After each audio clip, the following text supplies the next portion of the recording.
Okay, we're at Masechet Eruvin, Daf Mem Aleph, and we plan to finish the third perek today and begin the fourth perek.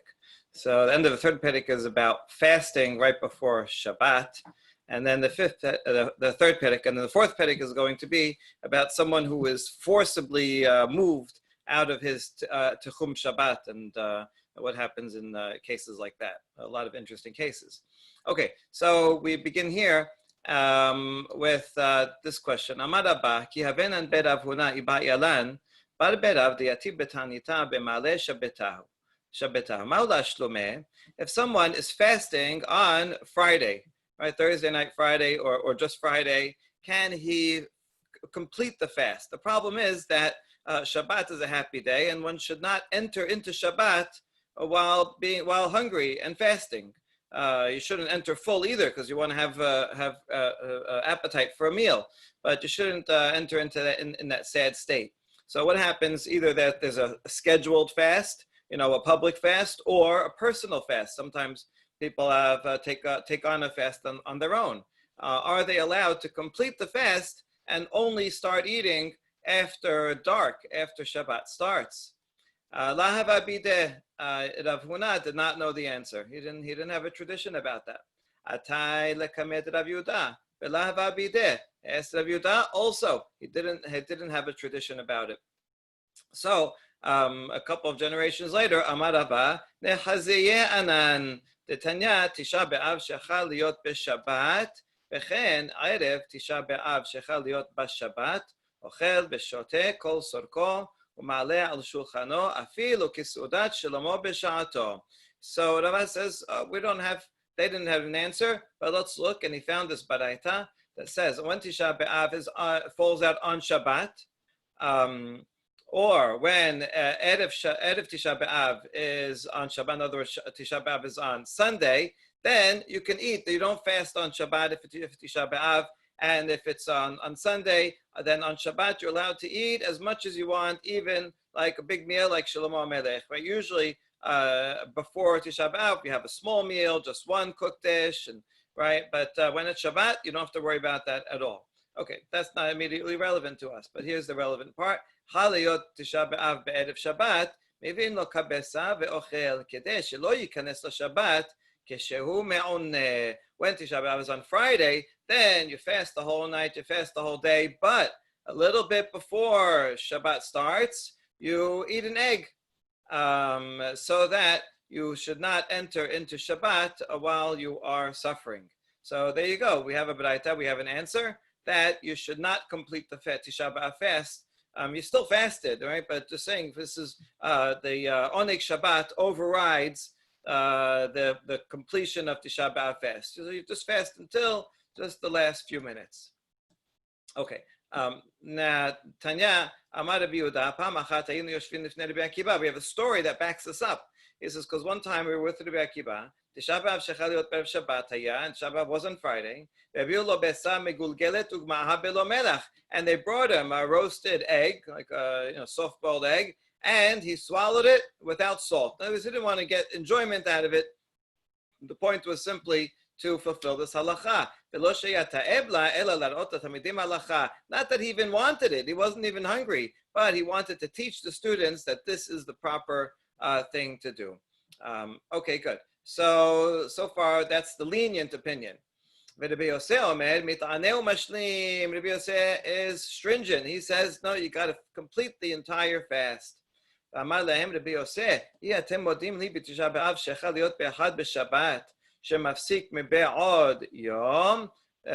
they asked Rabbi Yosef, hold on, wouldn't you agree that when Tisha B'Av is on Sunday, that you stop eating before Shabbat is out, right? In other words, you got to stop eating at sunset, even though Shabbat doesn't end until Seta Kochavim. So look, you're actually fasting on Shabbat, right, for Tisha B'Av. So Amru lo aval. Yes, he says, indeed, I agree. Amar lahem, mali likanes ba keshu me'oneh, mali laset mimena keshu me'oneh. So Rabbi Yosef says, so you proved my point. Just like I would be fasting on Shabbat when Shabbat's on Sunday. I can be fasting at the beginning of Shabbat when Shabbat is on Friday, right? There's no problem of fasting for a few minutes on Shabbat. And just you agree with me that I would do it at the end of Shabbat, so you should agree with me I do it at the beginning of Shabbat. They answered, Amru lo, im amarta laset mimenna, שהרי אכל ושתה כל היום כולו. תאמר להיכנס בה כשהוא מעונה, שלא אכל ושתה כל היום כולו. So that's completely different, right? That we agreed only when you've been eating all day. When Shabbat was on Sunday, all day Shabbat, you're eating and drinking and you're nice and full. Okay, so for a half hour, you're not eating, you're not suffering because of that on Shabbat. You can go a few minutes without food. It's not the same as entering into Shabbat when you didn't eat for 24 hours, and now, so those first few minutes of Shabbat are going to be with affliction. Okay, so that's what the rabbis say, and that's why they're lenient. All right, it's different. Truth is, Bios has a point because you know whenever you start a fast, even though you just ate, you already mentally feel like, oh, no access to water, right? And you suddenly feel hungry even though you ate a few minutes ago. Okay, so this is that's the reasoning behind the machloket. All right, so now V'amad Ula halacha k'Rabbi Yoseh. Ula says we should follow Rabbi Yoseh, who is stringent. I say stringent. He's stringent in terms of the fast. He's lenient in terms of Oneg Shabbat, right? Okay, so who says you should complete the fast? Now we're going to question this. So miyav dinan k'Rabbi Yoseh. Really, do we follow that and we do the whole Tisha B'Av right into Shabbat? What mean he en gozin tanit al sibur b'asheh chodeshim b'Chanukah b'Purim v'mitchilu en mafsikin. Divrei Rabban Gamliel. There's a Mishnah in Masechet Ta'anit that says sometimes when the rabbis institute a fast, if it doesn't rain in the fall for a while, for many weeks, so then they make fasts on Monday and Thursday and Monday, public fasts. So they should make sure that they should not have a fast where that they should not make a fast that begins on Rosh Chodesh or Chanukah or Purim. In other words, that first Monday that they start fasting shouldn't be one of those days. However, if they're already in a series of fasts and it falls out on one of them, then you don't stop. Then you continue the Monday, Thursday pattern and fast on those days. That's the words of Rabban Gamliel. So, right, we try not to fast on these happy days, but if schedule ends up that way, then we do. Amar Rabbi Meir, af al pi she'amar Rabban Gamliel en mafsikin, modeh haya she'en mashlimin, ve'enchen b'Tisha B'Av shechal liot b'erev Shabbat. Okay, so even though he said we don't stop that series and we'll fast on that day, still the Rabban Gamliel agrees that we don't complete the fast.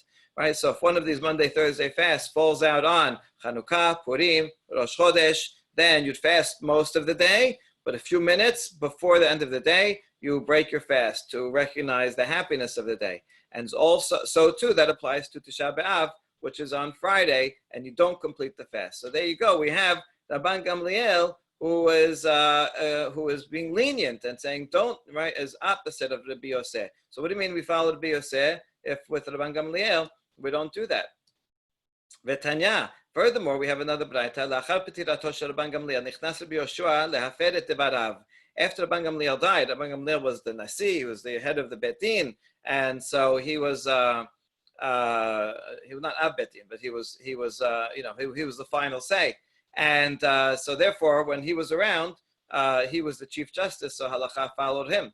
However, after he died, Rabbi Yoshua wanted to undo his Pesach halacha. Amar Rabbi Yochanan ben Nuri al raglav amar hazeh ana de batar resha gufa azel kol yamav shel Rabban Gamliel kabanu halacha kemoto achshav ata mevakesh levatel devarav. So Rabbi Yochanan stands up, and a lot of stories Rabbi Yoshua is the one that stands up to argue. But here Rabbi Yochanan is standing up in protest and saying, right, we always have the body follows the head. Right, and Rabban Gamliel is our head, and so all of his while he was alive, we said halachas like him. Now he died, you're going to take advantage of that and undo his words. Yoshua en shomin lecha shekevan nikma halacha keRabban Gamliel v'lo haya adam shireh bedavar kelum. We're not listening to Rabbi Yoshua. We're not going to let you undo it. We decided the halacha like Rabban Gamliel. No one ever disputed this, and therefore we're going to keep following him. And that means that we should break the fast early, but when it falls out before Shabbat.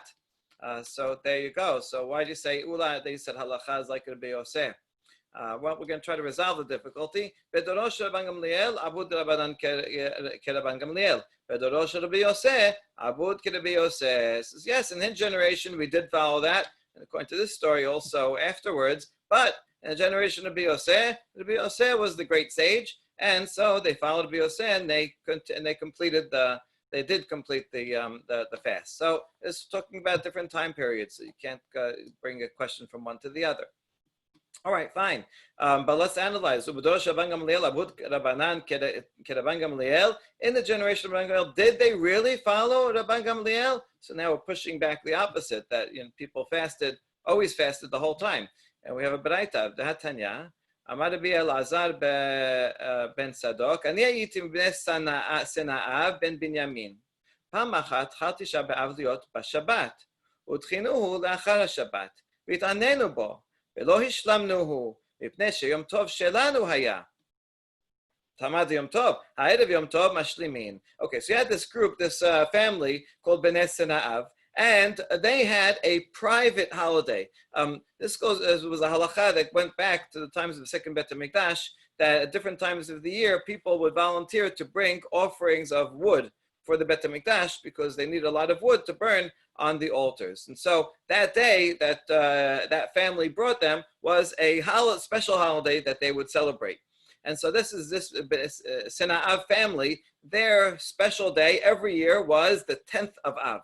That's when they would bring the wood, and so they had always had a big party on that day, and it's it was like an official real festival for them.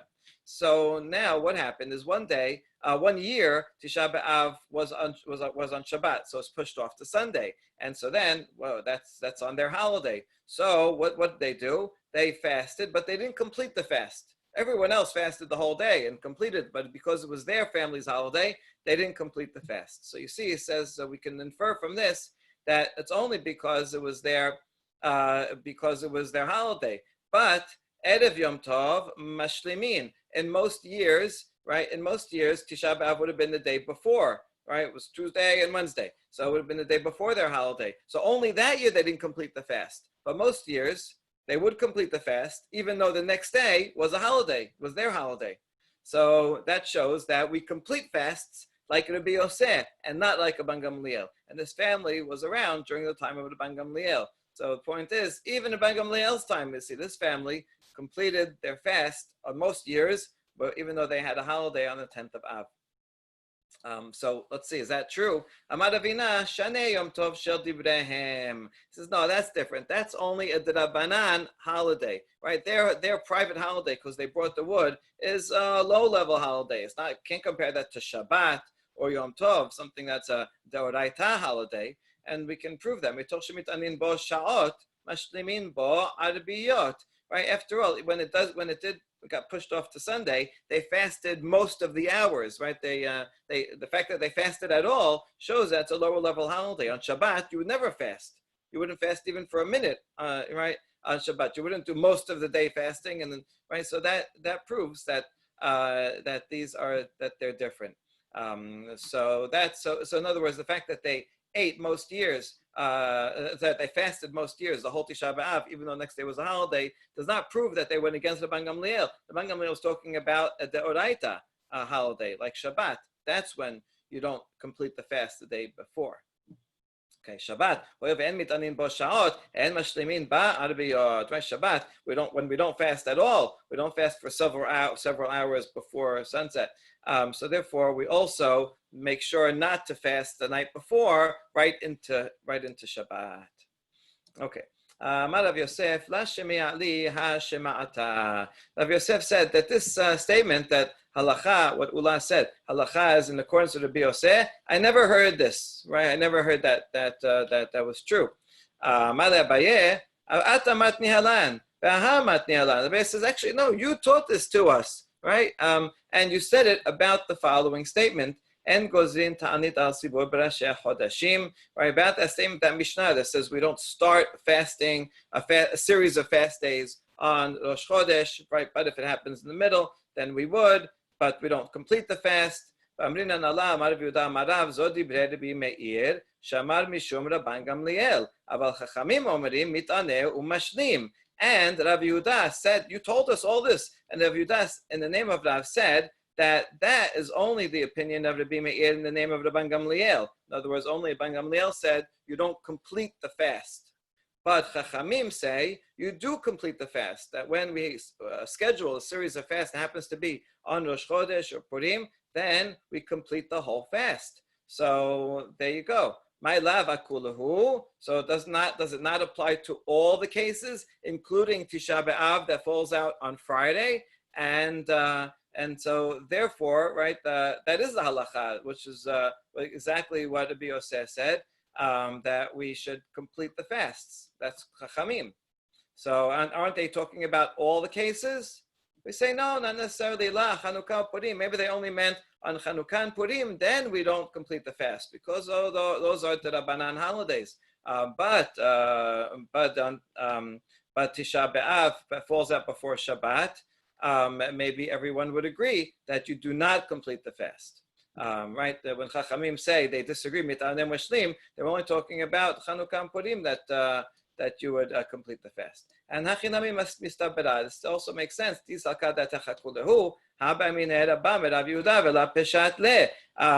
you think it's talking about all of them, we started this whole conversation with the rabbis were getting together and they asked Rav Huna and they asked Rav Yehuda and they didn't have an answer regarding to Shabbat B'Av falls out on Friday. So it means they didn't have an answer. If Rav Yehuda, who said the statement, meant that this applies to all of the holidays, including Tisha B'Av, and he says mitanem mishlim, then he would have had an answer. So actually, it has to be that when he said that we complete the fast, that was only talking about Chanukah and Purim, and he wasn't talking about Tisha B'Av. The statement wasn't talking about that, and that's why he didn't know about Tisha B'Av. He knew about these other days. So when it comes to the Oraita day, we see that that's why he didn't have an answer. All right.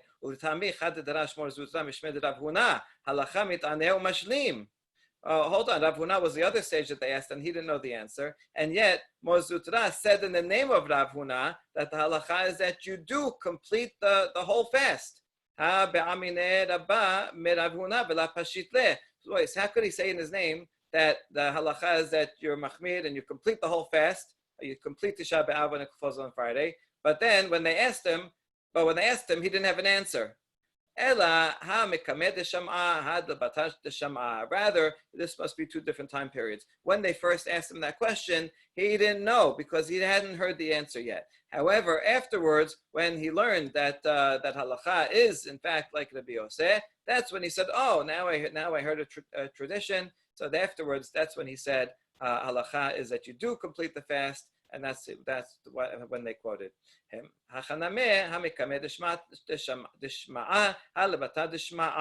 And so therefore, since we have to say that for Rav Huna, we could apply that same answer for Rav Yehuda, that when they first asked Rav Yehuda the question, he didn't know. However, afterwards, he heard that halacha, there was already a Pesach halacha like Rabbi Yosef, and that's why he said this statement here, that Chachamim say mit'aneh umashlim, and they didn't agree with Rabban Gamliel. And so now that we've established that, we can requote this Darash Mozutra Mishemeh de Rav Huna halacha mit'anin umashlimin. Right, and that is halacha l'maseh till today. If Tisha B'Av falls out on Friday, then you complete the fast right into Shabbat. And even though that means that you're going to enter Shabbat while hungry, still we have to complete the fast. And that brings us to the end of the third perek. Hadran alach bakol me'arvin. Fourth perek, Mishnah teaches, Mi shehosiuhu nochrim o ruach ra'ah en lo ela arba amot. Okay, so the general law of Tichum Shabbat is, wherever I am, my city, I can walk throughout the city and 2,000 amot beyond the city. However, if I'm taken out of my Tichum, right, for some reason, then I have a problem. So if some non-Jews, some terrorists come and, pick you up in a van and take you outside to a field far away from the city, or a ruach ra'ah, evil spirit, meaning, I lost my mind and, sometimes people who are dementia or whatever, then they just wander away, and all of a sudden they find themselves out in the field far away from their city. And so now they're outside the Techum, they're stuck. They can't go back to the Techum because you can't move when you're outside the Techum. But they have 4 amot, that's it. All you have is the 4 amot around you. So, it's a difficult situation. All right, so try not to get abducted by terrorists and taken out to a field on Shabbat. Do it during the week. But let's say they're nice terrorists and they bring you back, right? After interrogating you, they bring you back home. Back to your city, then it's as if you never left. This is beyond your control. They took you out, they brought you back. Okay, now you're back. You can move throughout the city like as before.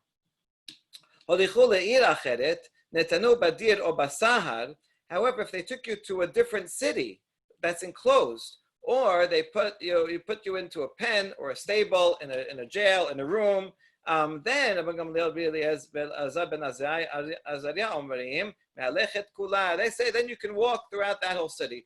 They took you there against your will, but now that you're there against your will, you are like one of the dwellers of that city, and so you could walk within the walls, or if it's a enclosed area, a jail, you can walk throughout the jail, even if it's a very big jail.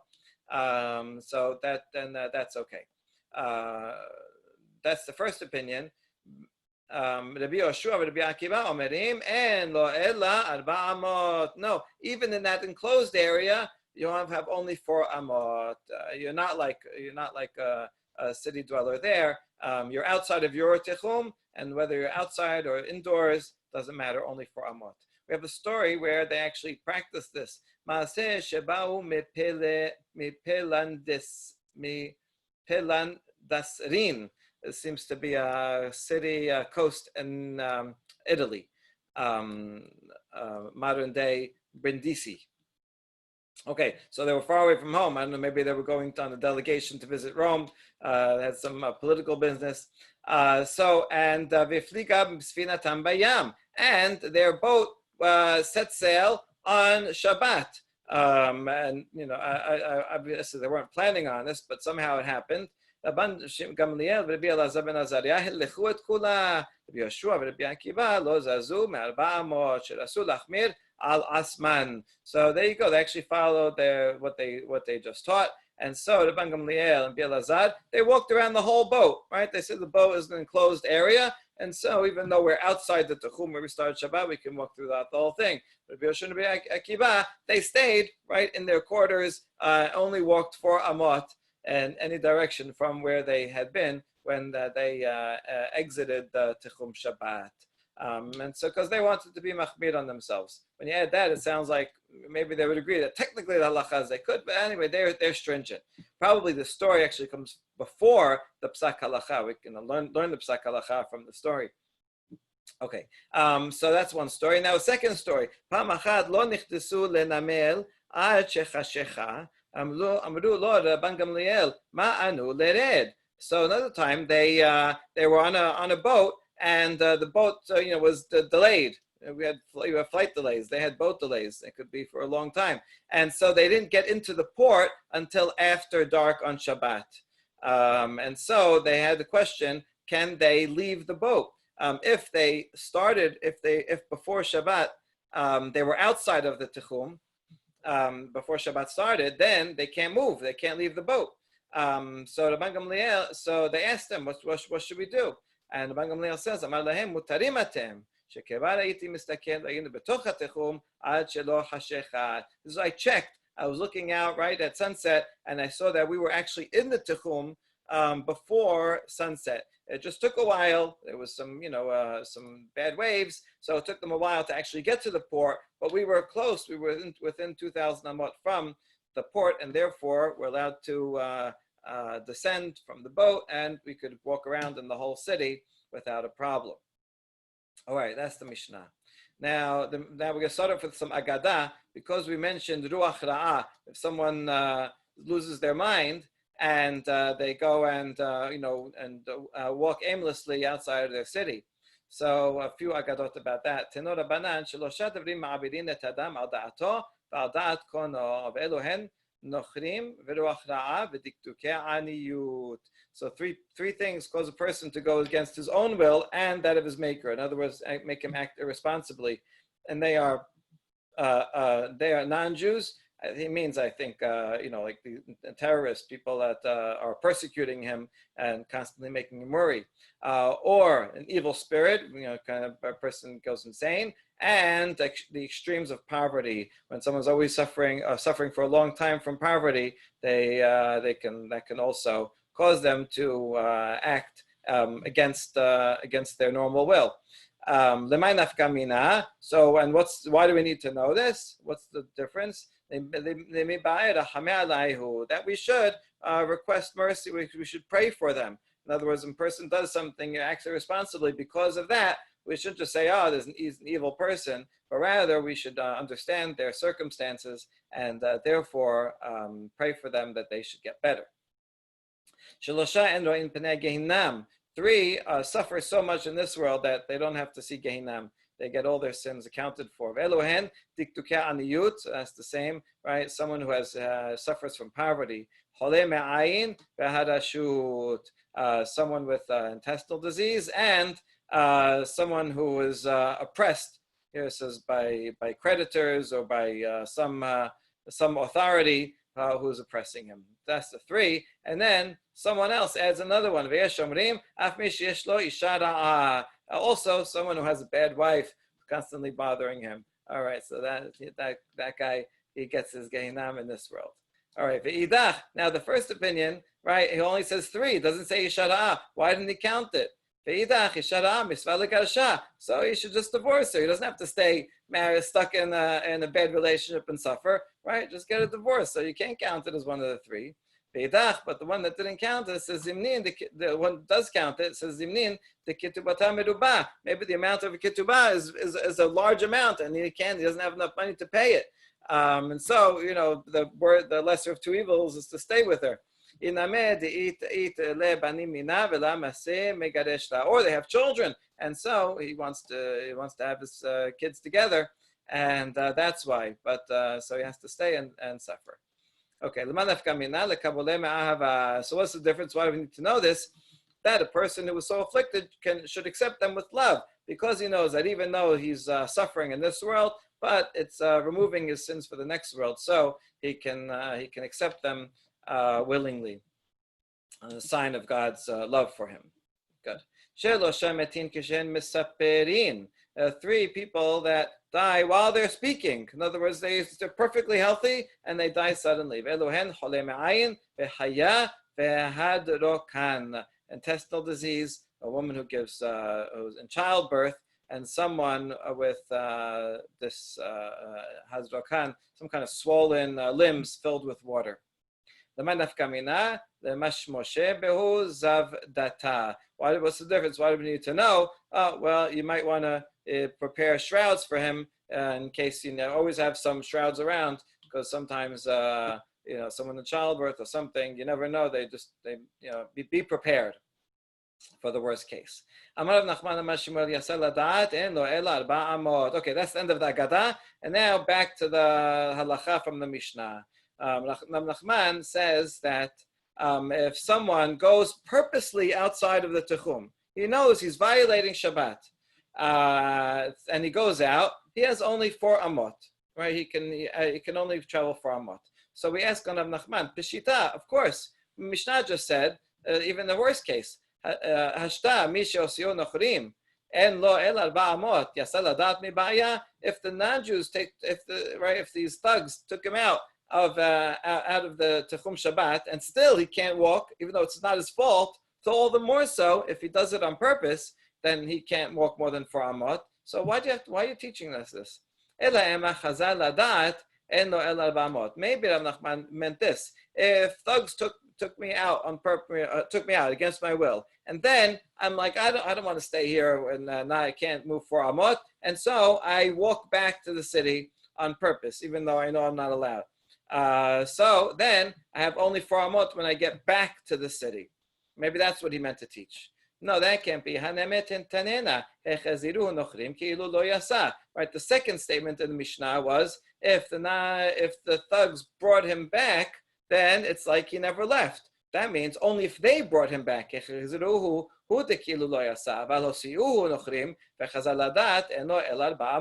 Mishnah is very precise. It says only if they took him out and they brought him in. That's the only case, we're assuming as we're reading it now, it's the only case where he can continue to walk around in the city. But if they brought him, if he came back himself, then not. So Rav Nachman, we know this already.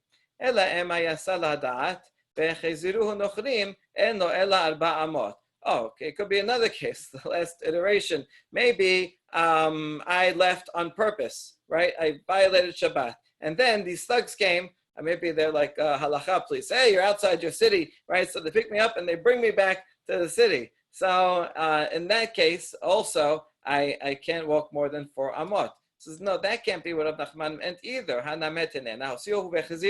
כאילו לא יסע, הוציאוהו והחזירוהו דכאילו לא יסע, אבל יסע לדעת, לא. No, the Mishnah says very specific. The Mishnah tells a story. If these thugs took him out and they brought him back, then he's not, it's like he never left, right? He was just in against his will the whole time. But that's the only case. But any other possibility is his fault. If he either left on purpose or came back on purpose, then he cannot walk anywhere. So therefore, Rav Nachman, it's not clear what he's teaching us. So finally, we answer. Okay, the fact that the Mishnah gave 2 cases, you were reading both cases as one. That the thugs brought him out and took him out, and they brought him back. But maybe we could read them as 2 separate cases, and therefore, as follows: Misho sihu nochrim. So if they took him out on purpose and he can't walk back by himself, only for amot. But we can infer from that, in other words, read the first case by itself and leave the second case by itself, and therefore we can infer that if I left on purpose and then the non-Jews brought me back against my will, that's like I never left. I might have thought that, and that's what Nachman comes to teach us. Even in that case, I cannot walk. So in fact, the conclusion is that only if he comes and goes only by force, then he can continue to walk. But if he did anything willingly, then he cannot walk where he goes. Okay, last point. What if someone is stuck? They find themselves stuck in the 4 amot somewhere. They can only go 4 amot, but they need to go to the bathroom. What can they do? What should they do? Human dignity is even greater, more important than a violation of lo taseh, negative precept in the Torah. And so therefore, even though Torah says you can't go beyond your limit, the limited area, but human dignity is more important. So therefore, you're allowed to leave the 4 amot and go find a proper place to relieve oneself. So